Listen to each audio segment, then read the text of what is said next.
आज हम स्टार्ट कर रहे हैं हमारा चैप्टर नंबर 2 गुडविल। देखो, हर बिजनेस की कुछ ना कुछ गुडविल होती है। अगर कोई बिजनेस कम प्रॉफिट अर्न कर रहा है, इसका मतलब उस बिजनेस की गुडविल कम है। अगर कोई बिजनेस ज्यादा प्रॉफिट अर्न कर रहा है, इसका मतलब उस बिजनेस की गुडविल भी ज्यादा है। मींस जो गुडविल होती है वो प्रॉफिट को डायरेक्टली इफेक्ट करती है। अब ये गुडविल होती क्या है? तो गुडविल जो होती है वो बिजनेस की एक रेपुटेशन होती है। बिजनेस का मार्केट के अंदर क्या नेम और फेम चल रहा है, यानी कि मार्केट के अंदर बिजनेस जो है वो किस तरीके से जाना जाता है। अगर कोई बिजनेस ज्यादा कस्टमर को अट्रैक्ट कर रहा है, उसकी सेल्स ज्यादा हो रही है, तो हम ये कह सकते हैं कि बिजनेस की गुडविल भी ज्यादा है। अगर किसी बिजनेस के अंदर कस्टमर नहीं आते हैं, उसकी सेल्स नहीं हो रही है, इट मींस उसकी गुडविल भी कम है। गुडविल बनती कैसे है? गुडविल कस्टमर को अच्छी सर्विस देने से बनती है, बिजनेस के अच्छे प्रोडक्ट से गुडविल बनती है। जब कस्टमर बिजनेस से सेटिस्फाई होता है तो वो कस्टमर बिजनेस के अंदर रिपीट होता है, जिससे बिजनेस का प्रॉफिट भी बढ़ता है। तो गुडविल जो होती है वो बिजनेस की एक रेपुटेशन होती है, बिजनेस का नेम एंड फेम, यानी बिजनेस जो है वो मार्केट के अंदर कितना पॉपुलर होता है। अब ये जो गुडविल होती है वो बिजनेस के पास्ट एफर्ट का ही रिजल्ट होता है, यानी कि पास्ट के अंदर आपने बिजनेस के लिए क्या एफर्ट कर रखा है, कितना जो है आपका कस्टमर बिजनेस से सेटिस्फाई होता है। तो जितना कस्टमर बिजनेस से सेटिस्फाई होगा उतना ही बिजनेस की गुडविल जो है वो इंक्रीज होती है। प्लस बिजनेस के जो प्रोडक्ट होते हैं, अगर आप अच्छा प्रोडक्ट सेल करते हैं, अच्छी कस्टमर सर्विस देते हैं, तो कस्टमर बिजनेस के अंदर रिपीट होते हैं, और जब बिजनेस में कस्टमर रिपीट होगा तो उससे बिजनेस की सेल्स इंक्रीज होगी, बिजनेस का प्रॉफिट इंक्रीज होता है। तो ये जो अट्रैक्शन पावर होती है जिससे कस्टमर को बिजनेस की ओर अट्रैक्ट किया जाता है, उसी को बोला जाता है गुडविल। जिस बिजनेस की गुडविल ज्यादा होगी उसका प्रॉफिट भी उतना ही ज्यादा होता है।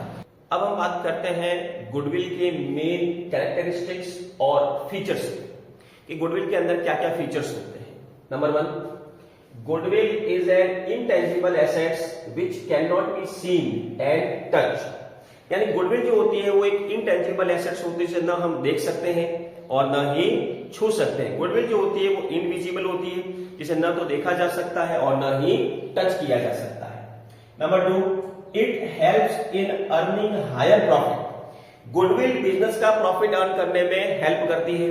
अगर किसी बिजनेस की गुडविल ज्यादा है तो उस बिजनेस का प्रॉफिट भी ज्यादा होगा, और अगर किसी बिजनेस की गुडविल कम होती है तो उस बिजनेस का प्रॉफिट भी कम होता है। Goodwill has realisable value when business is sold. यानी जब कोई अपना बिजनेस सेल करता है तो उस बिजनेस के अंदर एसेट्स और लायबिलिटीज को भी सेल किया जाता है, तो उस केस के अंदर गुडविल को भी सेल किया जा सकता है और गुडविल के लिए भी आपको पैसा मिल सकता है।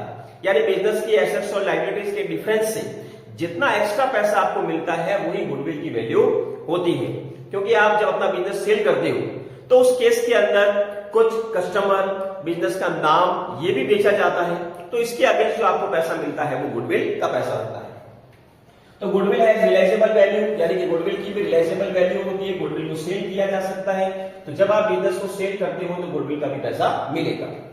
Next, it is an attractive force which bring in customer to old place of business. यानी गुडविल जो होती है वो अट्रैक्टिव फोर्स होती है जो कस्टमर को ओल्ड बिजनेस के अंदर जो है वो लेकर के आती है। जब कस्टमर बिजनेस की सर्विसेज से, बिजनेस के प्रोडक्ट से सेटिस्फाई होता है तो वो कस्टमर बिजनेस के अंदर रिपीट होता है, और ये जो रिपीटेशन होता है वही बिजनेस की गुडविल मानी जाती है। Goodwill has no shape and size. अब जो गुडविल होती है उसका कोई शेप एंड साइज नहीं होता है, उसका कोई आकार नहीं होता है जिसको अपन मेजर नहीं कर सकते हैं। हाँ, गुडविल की वैल्यूएशन की जा सकती है, बट गुडविल का कोई शेप और साइज नहीं होता है। अब हम बात करते हैं गुडविल को अफेक्ट करने वाले फैक्टर्स, यानी किसी बिजनेस की गुडविल ज्यादा है, किसी बिजनेस की गुडविल कम है, कोई बिजनेस ज्यादा प्रॉफिट अर्न कर रहा है, कोई बिजनेस कम प्रॉफिट अर्न कर रहा है। इसके पीछे का रीजन क्या होता है, गुडविल को कौन कौन से फैक्टर जो है वो अफेक्ट करते हैं।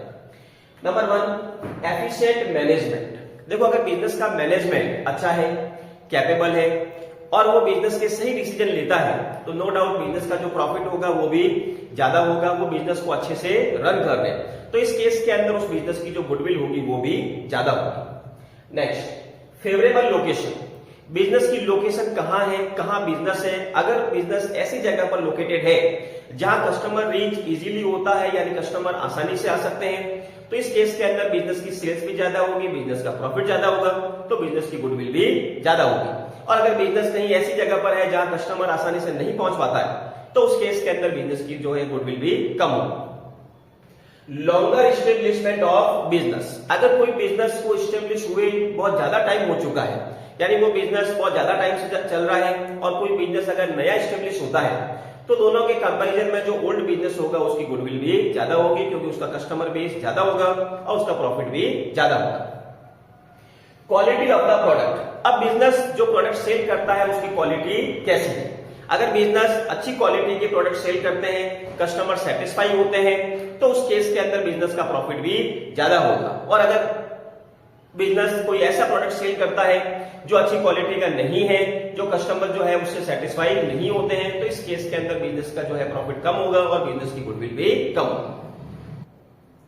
पास्ट परफॉर्मेंस, यानी बिजनेस ने पास्ट परफॉर्मेंस कैसा कर रखा है। अगर बिजनेस ने पास्ट के अंदर अच्छी सर्विस दे रखी है, कस्टमर के साथ उनका रिलेशन अच्छा बना हुआ है, तो इस केस के अंदर उस बिजनेस की गुडविल भी ज्यादा होगी। आफ्टर सेल सर्विस, अब जो बिजनेस है वो प्रोडक्ट को सेल करने के बाद में कस्टमर को किस तरह की सर्विस देता है। अगर कस्टमर को अच्छी सर्विस दी जाती है तो कस्टमर बिजनेस से सेटिस्फाई होगा और वो कस्टमर बिजनेस के अंदर रिपीट होता है, इस केस के अंदर बिजनेस की गुडविल ज्यादा होगी। लेकिन अगर बिजनेस कस्टमर को सर्विस अच्छी नहीं दे पाता है, तो इस केस के अंदर उस बिजनेस की जो है वो गुडविल कम मानी जाएगी।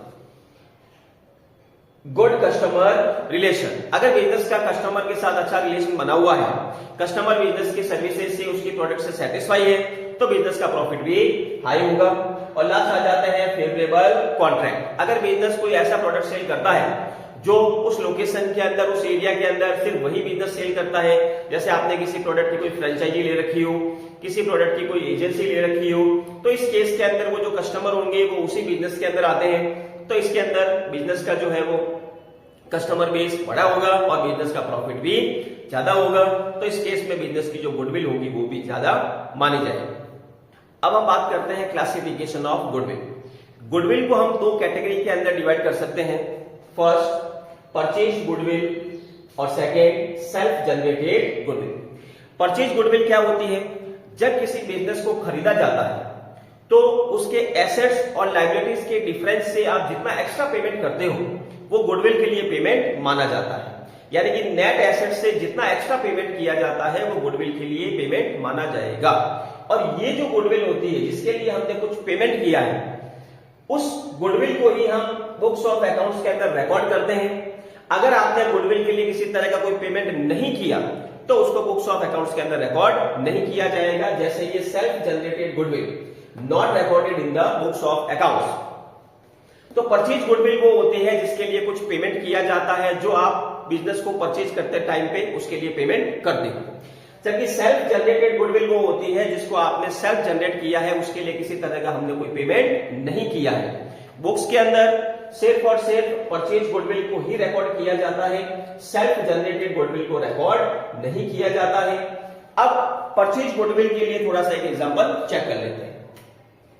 मान लेते हैं हमने एक बिजनेस परचेज किया और उस बिजनेस को जब परचेज किया तो उस बिजनेस की जो एसेट्स की वैल्यू थी वो थी 10 लाख रुपीस।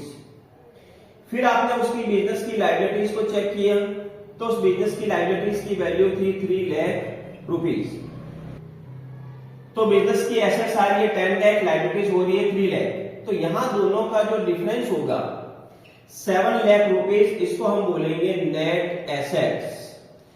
तो इसको हम बोलेंगे नेट एसेट्स, यानी जिस बिजनेस को हम परचेज कर रहे हैं उस बिजनेस की सारी एसेट्स की वैल्यू हमने चेक की तो एसेट्स निकली कितने की 10 लाख रुपीस की, और उस बिजनेस की जो लायबिलिटीज थी वो थी 3 लाख रुपीस की। यानी कि अब आपको पेमेंट करना चाहिए कितना, दोनों के डिफरेंस का 7 लाख, ये होता है हमारा नेट एसेट्स। लेकिन अगर हमने बिजनेस के लिए इससे कुछ एक्स्ट्रा पेमेंट किया है, सामने वाला जो बिजनेस को सेल कर रहा है वो इससे आपसे ज्यादा पैसे मांग रहा है, वो कह रहा है कि हम इस बिजनेस के लिए 8 लाख रुपीज आपसे चार्ज करेंगे, यानी कि आपको जो पेमेंट करना है, आपका जो परचेज कंसिडरेशन है वो 8 लाख रुपए का है।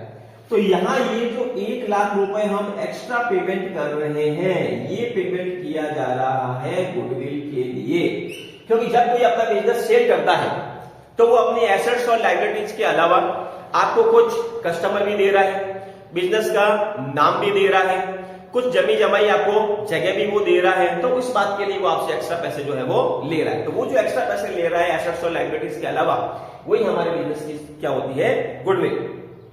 और यहां हमने इस गुडविल के लिए 1 लाख रुपीज का पेमेंट किया है, तो ये होती है परचेज गुडविल, जिसको बुक्स के अंदर रिकॉर्ड किया जाता है। अगर बिजनेस गुडविल को बाय करने के लिए या गुडविल के लिए किसी तरह का कोई पेमेंट नहीं किया गया है, तो वो सेल्फ जनरेटेड गुडविल होगी, जिसे हम बुक्स के अंदर रिकॉर्ड नहीं करेंगे।